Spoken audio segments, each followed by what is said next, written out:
day everyone, I am Kim Richard Garrido from BSc Science 1A. So today we are going to tackle about looking at the Filipino past. So before we dive into the topic, have you ever questioned yourself what is like to be in the past? So unsay ka nang naagi ka sa past no? Unsay significant sa past diri sa future nato. So before that, let us going to look about the learning objectives ug unsay ato makatunan aning looking at the Filipino past. Kung unsa gyud ka nang nahitabo gid sa past sa una ba. So at the end of this chapter, the students should be able to argue the reasons why Rizal decided to annotate Antonio Morga's work Sucesos de las Islas Filipinas. So ang first learning objective ani niya kay ang students makamao mo argue og makahibaw sad siya kung nganong si Jose Rizal kay iya gi-annotate ang ka Antonio Morga's work which is Sucesos de las Islas. So ato na siya ma-tackle later on sa atong discussion. Next is relate how Rizal's annotations conform with the overall aims of the propaganda movement and create their own annotations of the sample text. So ato siya ma-relate kung unsay kanang significance gani sa annotation ni Rizal about sa propaganda movement o unsay kanang ihang mga kuan ba mga basis, unsay ihang gamit para nga maka-shape ta para sa future karon. So without further ado, let's start our main topics. So looking at the Filipino past. When we say past, karaan sa una or like nahitabo na like history.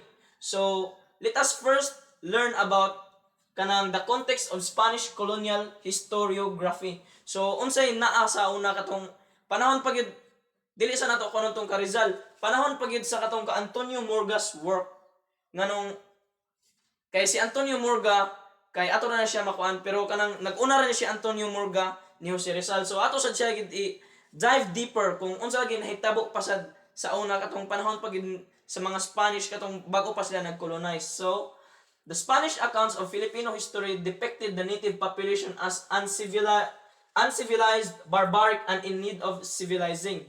So, ang pagtanaw sa mga Spanish sa una sa kanang mga Filipino kay uncivilized or barbaric kanang murag wala ra gyud ba murag dili gani sila kanang mga ethical nga mga tao or like murag wala gyud kanang what's like hibog kuan mo igor sila mo kill for food niya mo mag-create og house na kill for food again murag ana ra gani ilang life gani murag dili kayo sila kanang structured bang ila kanang kuan.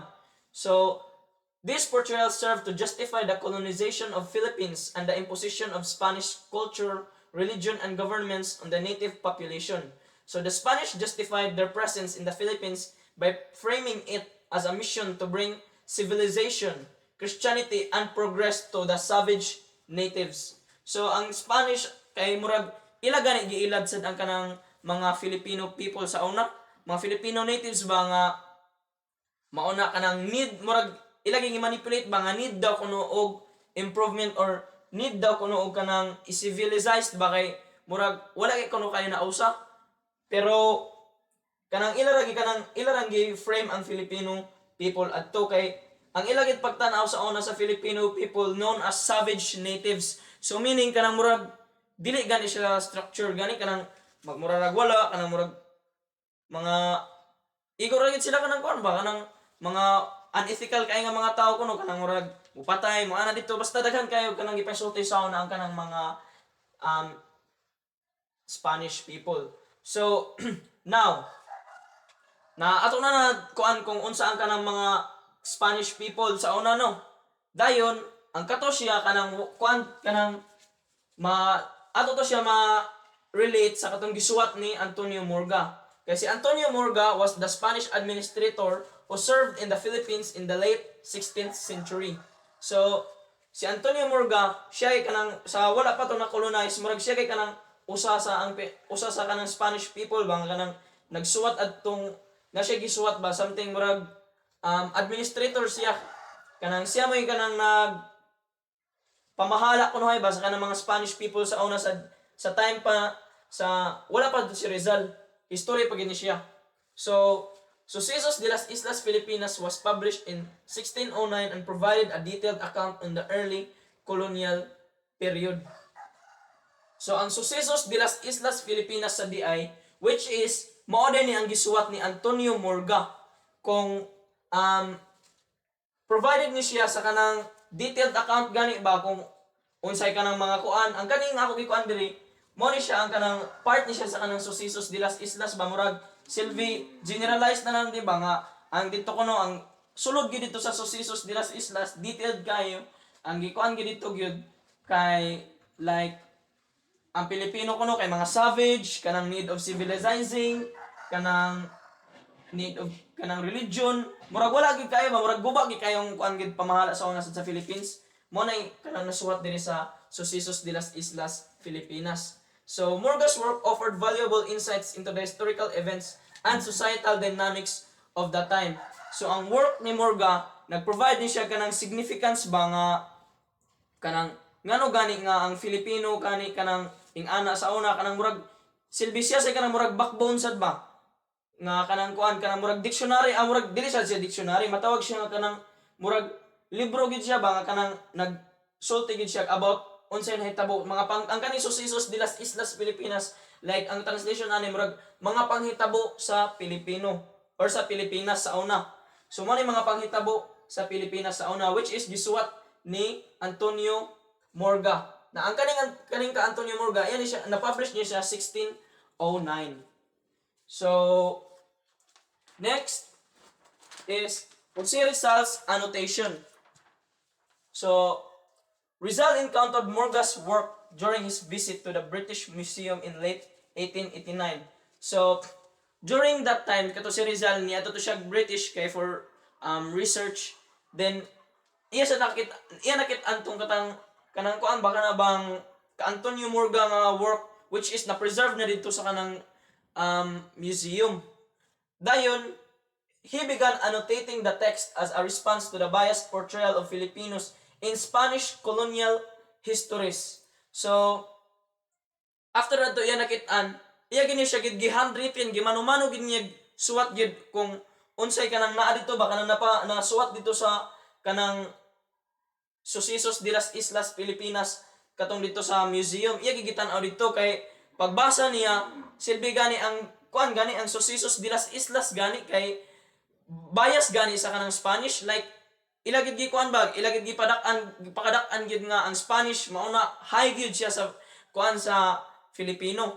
So just like katong gingon ka sir ba nga unsa na nga ang mga dito gani mga Spanish or dito dapita nga mga part murag mutreat gihapon bisag karon gani mutreat gihapon sila lowly as mutreat sila lowly nga sa mga Filipino people, murag dili kay sila kuan ba murag ang ilagid pagtanaw sila kagalingon high gyud. So mo so niya sa Sucesos de las Islas Filipinas na kuan sa ni siya diri nga ang gi-bias gid kaayo diri ang kanang kuan gani ang Spanish gani murag gi-unbias ang kanang Filipino, murag gi-degrade pag maayo ba ang Filipino diri. So mao to nga gi-annotate di ay ni Jose Rizal ang Sucesos de las Islas Filipinas. So colonial history. Rizal's annotation aimed to provide a critical perspective on Philippine history from the viewpoint of a Filipino. So ang Rizal annotation kay iyan ni siya annotate ni siya, iyan ni siya gisuwat kay para nga ang viewpoint sa usa ka pagtan-aw sa usa ka Pilipino sa kanang Pilipinas lahi ra gani sa kanang kuan kanang sa Spanish. Ang kaning Sucesos de las Islas Filipinas ka Morga mo ni siya ang viewpoint sa usa ka Spanish people sa Pilipinas.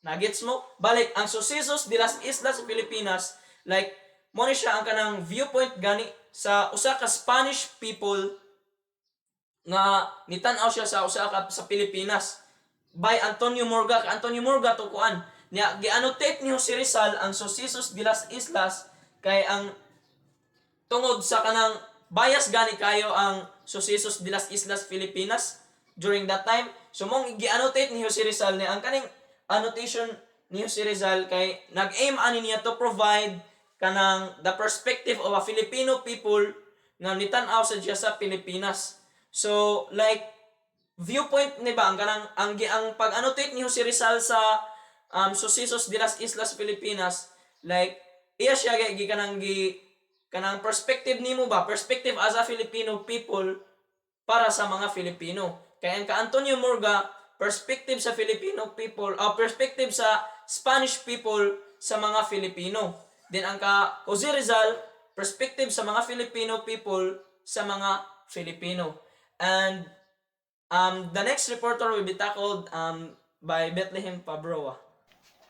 So, good day everyone. I am Bethlehem Fabroa, and to continue the report of Mr. Kim Garrido, let's tackle about the reasons for choosing Morga's works, or Rizal's reasons for choosing Morga's works. So, Rizal's choice for annotating Morga's work among all other early chronicles written by Spaniards is not coincidental. So Rizal has the purpose on why he chose to annotate Antonio Morga's work, which is the Sucesos de las Islas Filipinas. So according to historian Ambes Ocampo, there are 5 reasons why Rizal chose to annotate Antonio Morga's work. So the first reason was Morga's work was relatively rare in its original Spanish edition, making it an intriguing choice for annotation. In fact, the original Spanish text had never been reprinted in full until Rizal published his annotation in 1889. So in short, the Rizal's first choice or first reason why he chose to annotate the work of Antonio Morga was because it was rare. It was rare. And then, second, unlike other chronicles written by ecclesiastics, Morga offered a secular view of historical events. So Morga was a civil administrator and therefore provided a secular view of historical events during the Spanish colonial period.